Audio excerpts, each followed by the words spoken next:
Oi amigo, oi amiga, oi você que está me assistindo. Eu sou o professor Neto de Geografia e vou tocar a matéria de Geografia até o final do curso. O nosso curso começa com o tema Brasil. Então, na nossa primeira aula, a gente vai ver os domínios morfoclimáticos do Brasil. Nesse caso aqui, dessa primeira aula que você vai assistir, é o domínio dos mares de morros. O tema Brasil, assim como os domínios morfoclimáticos, aparecem de forma recorrente no Enem e por isso a gente vai iniciar por ele. Vai desdobrar em outros assuntos do Brasil e depois, consequentemente, no resto do conteúdo. Então, boa aula e bons estudos para você! Bom, pessoal, então nós vamos falar dos domínios morfoclimáticos do Brasil, mais especificamente o domínio dos mares de morros. Então, os domínios morfoclimáticos, na verdade, eles são uma regionalização do Brasil, mas não é uma regionalização comum, não é uma regionalização muito simples. Por exemplo, nesse mapa que a gente tem aqui do lado direito, aparece uma regionalização que se assemelha às vegetações. No entanto, não se trata de vegetações, se trata de domínios. Domínios é uma regionalização que usa diversos critérios. Eu vou nomear os domínios porque é importante que a gente memorize esses domínios. A gente precisa conhecer o Brasil, precisa conhecer além da vegetação, precisa conhecer o relevo, a hidrografia. Então vamos nomeá-los. O primeiro domínio mais famoso deles é o domínio amazônico. Ele se encontra exatamente aqui.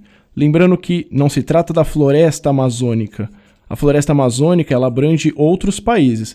É apenas a região dos domínios amazônicos. E já já a gente vai entender o que se trata esse termo. Outro domínio importante é o domínio dos cerrados. Esse domínio dos cerrados está aqui no centro do Brasil. Outro domínio muito importante, que é o tema da aula de hoje, é o domínio dos mares de morros. A localização dele é aqui no litoral, compreende essa região aqui, o domínio dos mares de morros, que é o tema da aula de hoje. O outro domínio, que fica aqui a nordeste do Brasil, é o domínio da Caatinga. Exatamente aqui, nessa região que está em vermelho no mapa, que a gente está preenchendo em amarelo.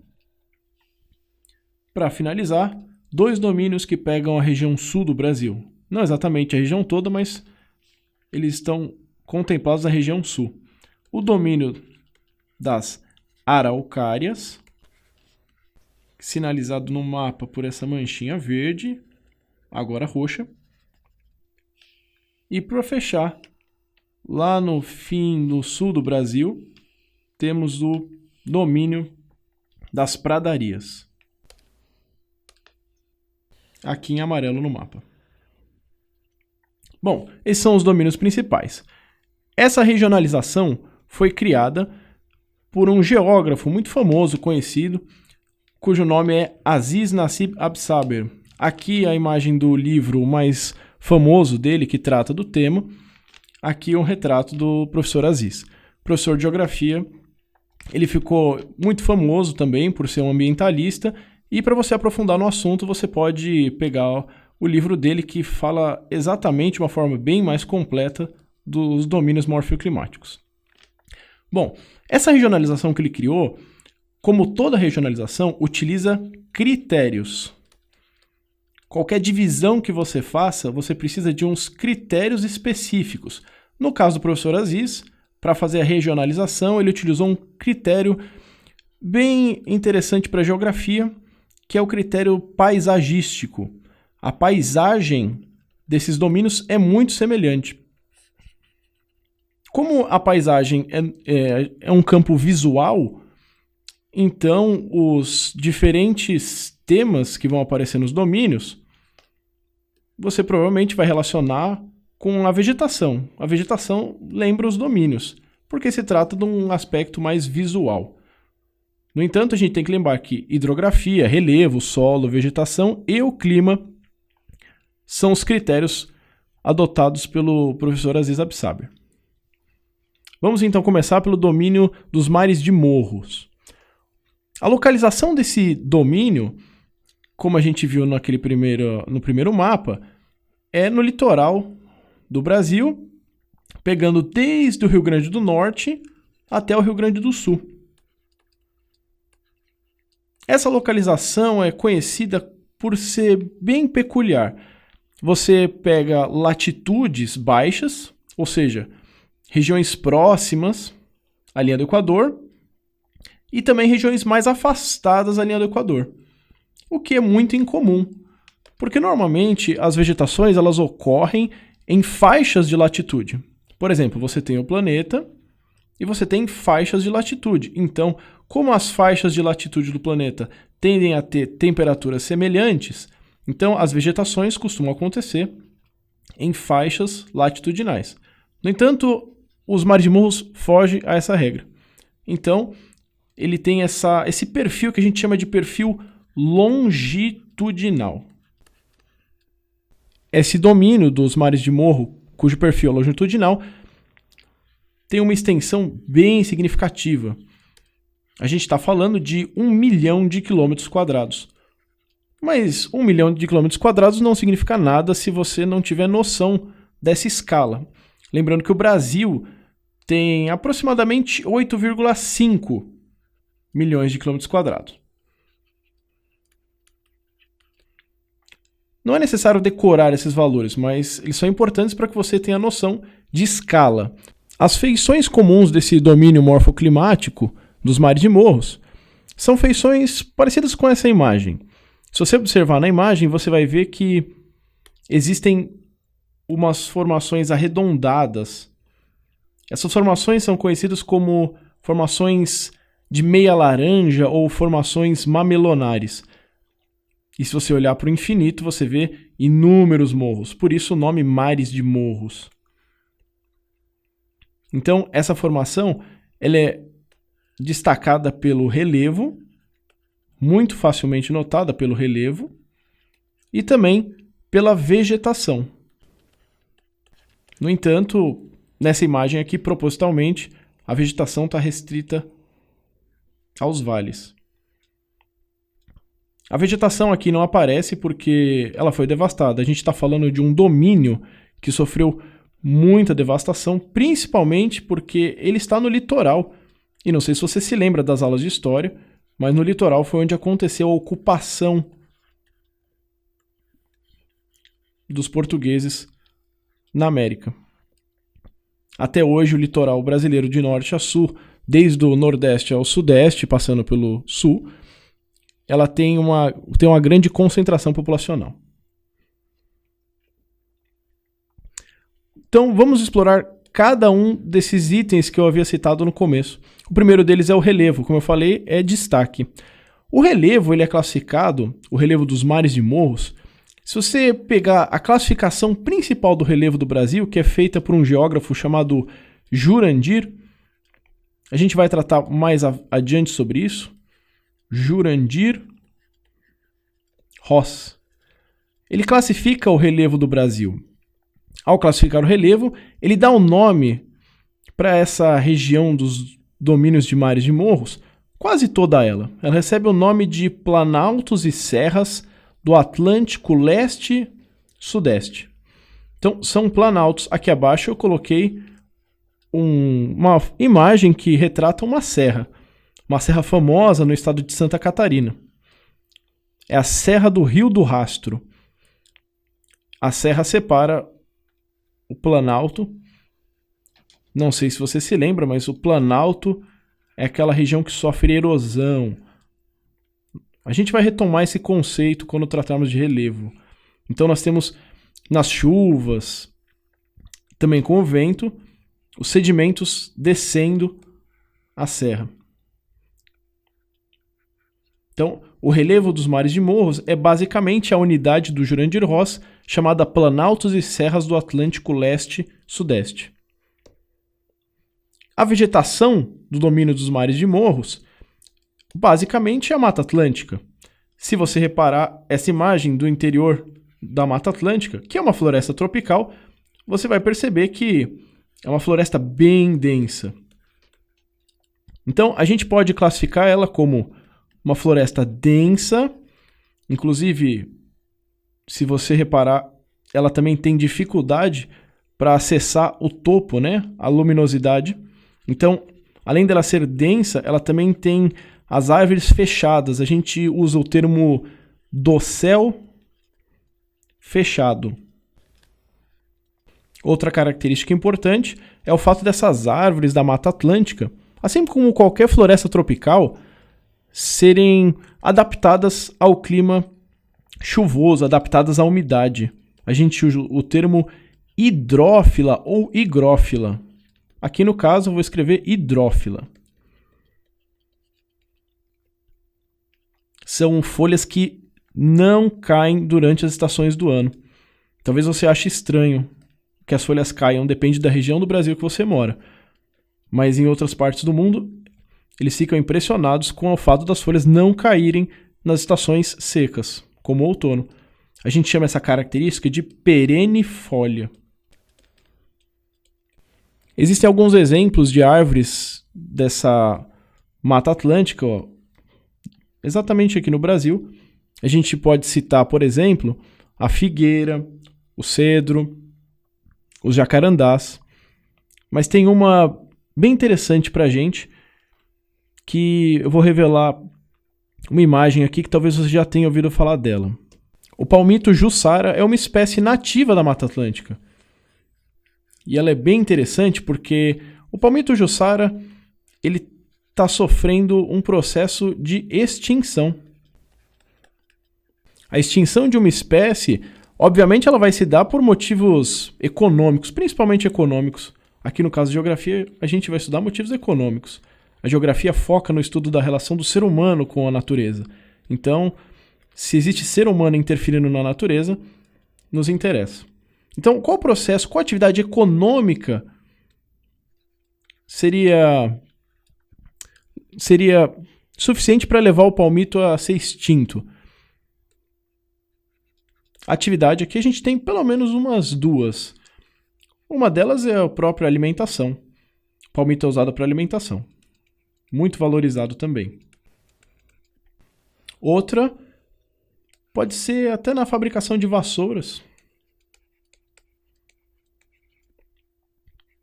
Ou até mesmo na construção civil.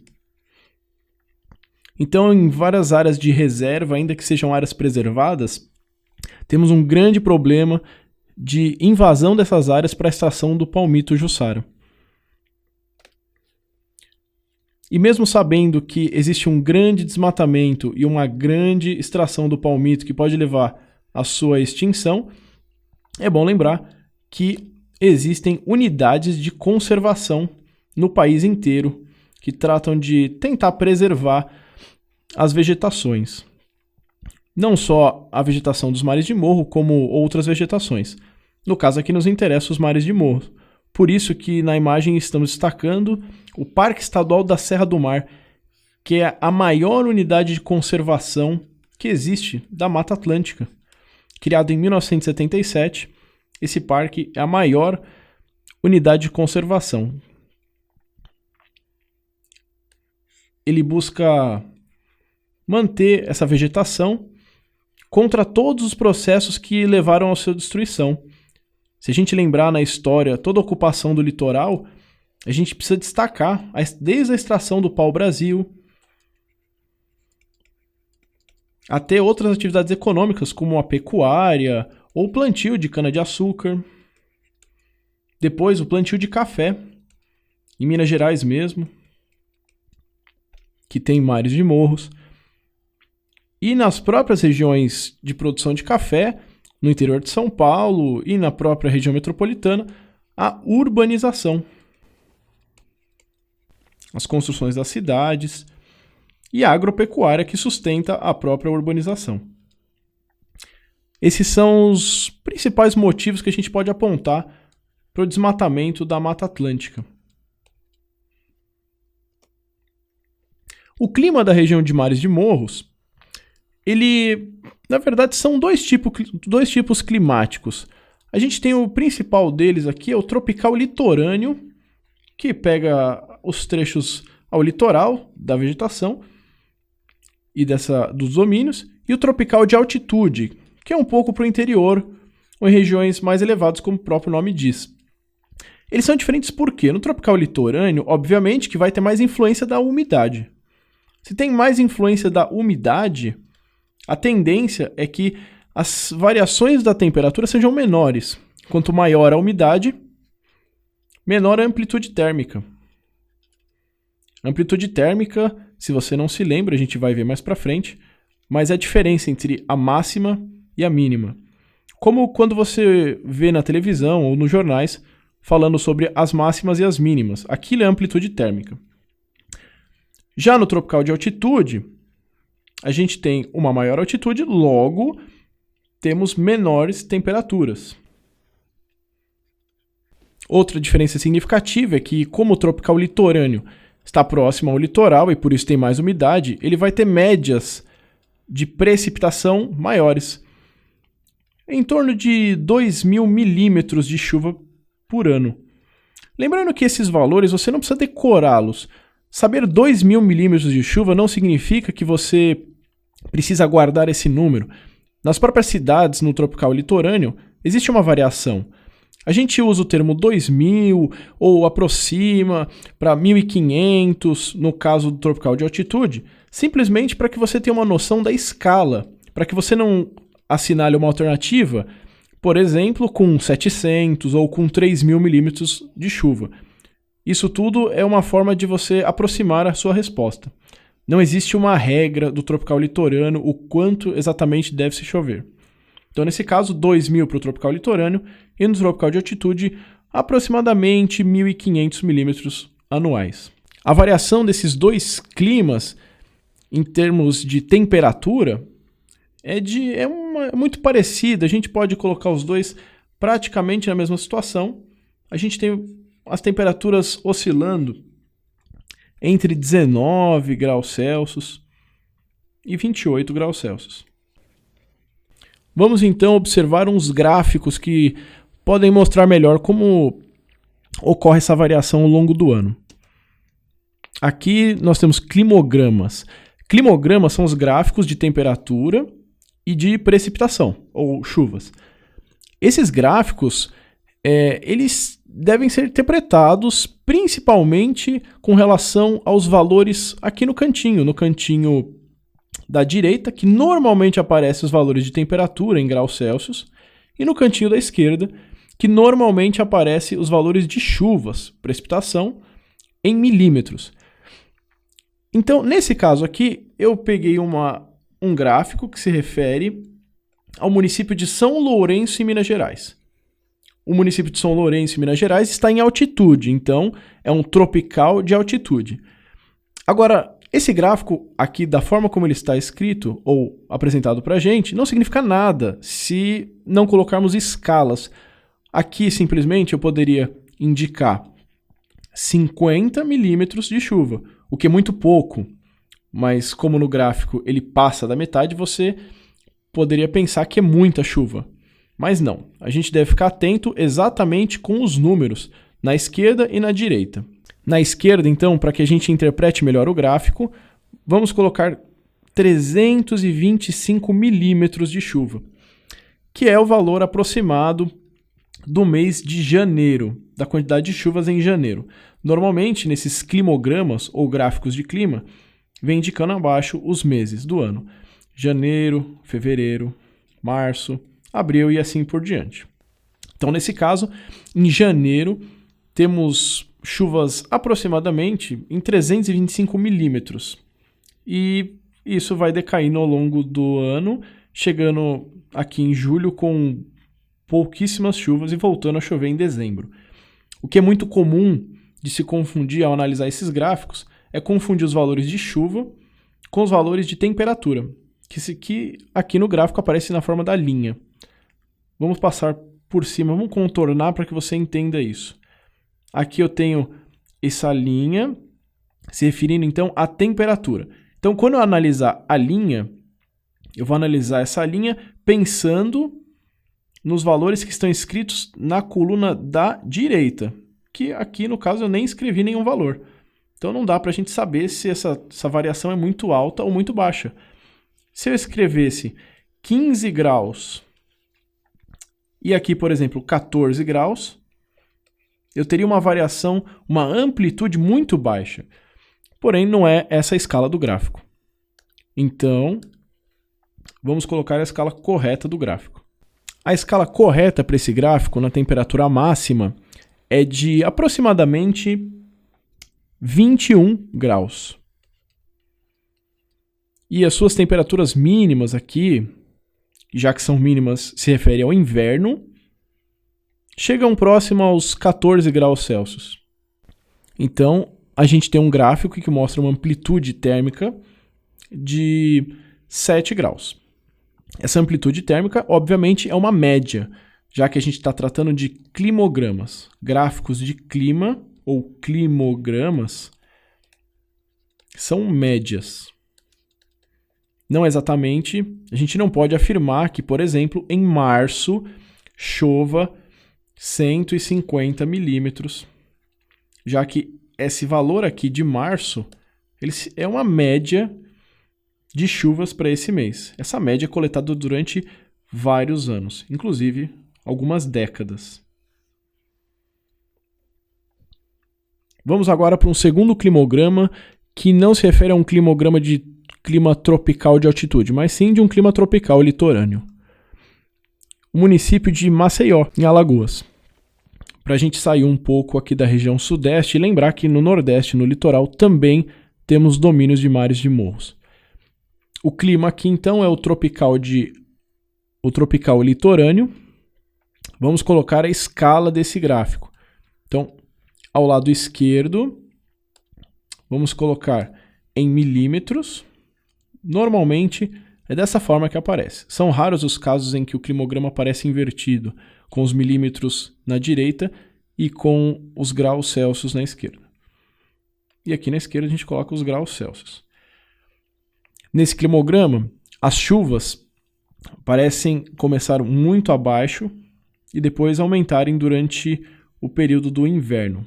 Como é que eu sei que aqui no meio é inverno? Eu vou saber que aqui no meio é inverno porque a temperatura está caindo. Se a temperatura está caindo, eu vou chamar de inverno.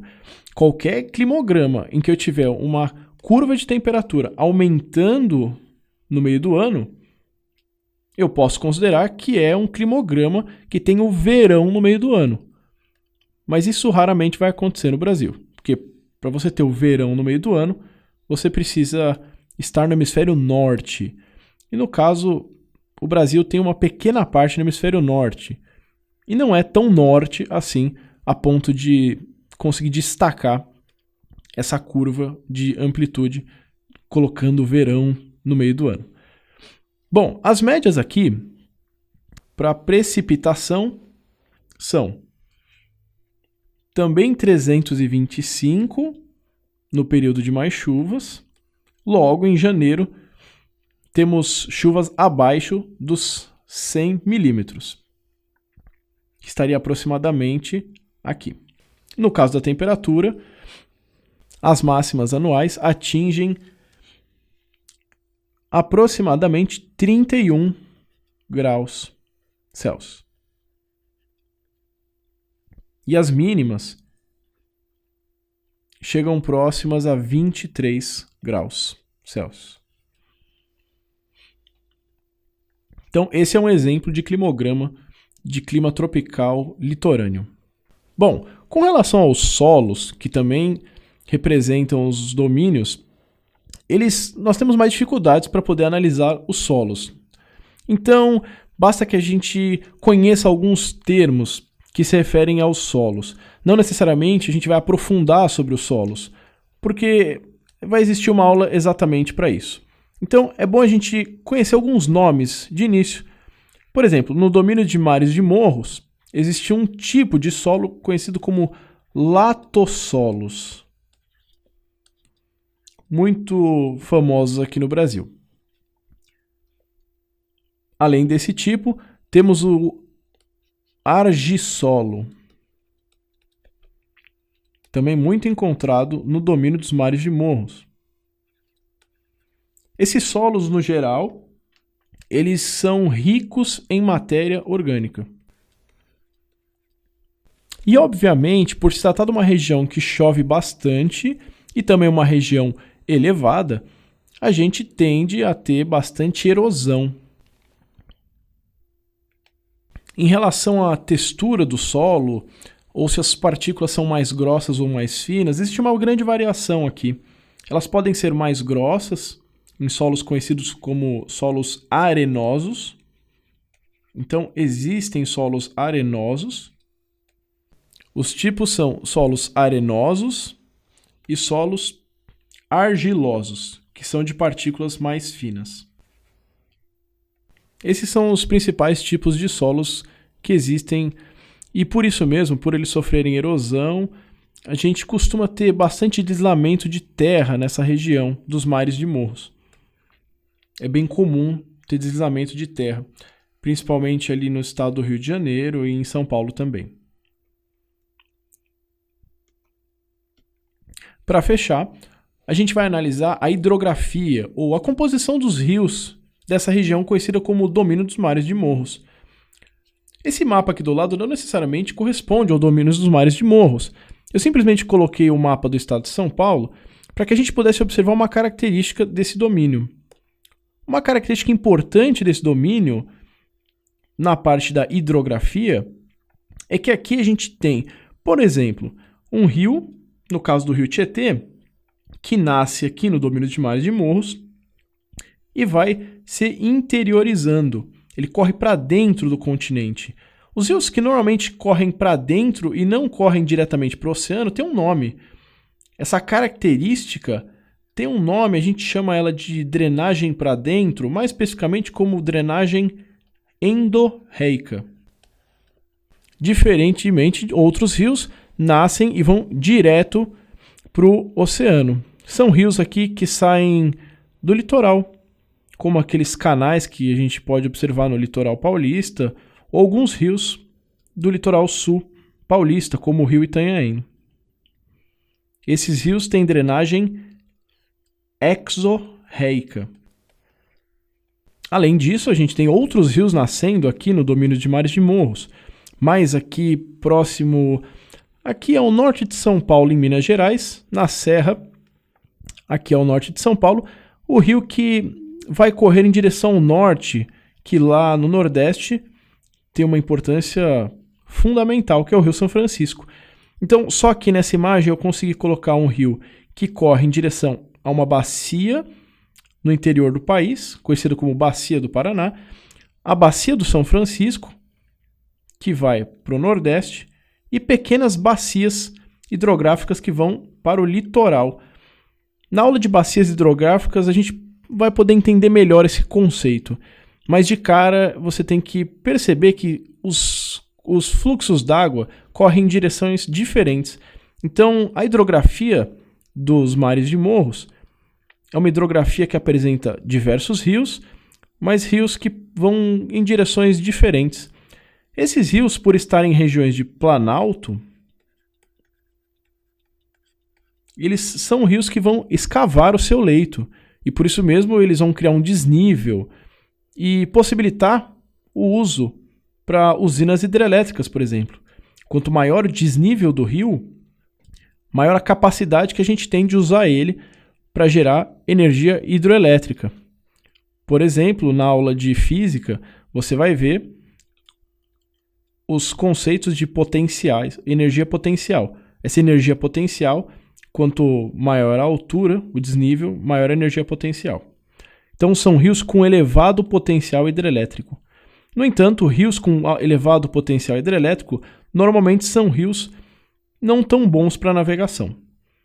Porque se eles têm uns desníveis, não é muito bom para você fazer navegação, já que esses desníveis normalmente representam cachoeiras. Então a gente vai colocar que eles são rios encachoeirados.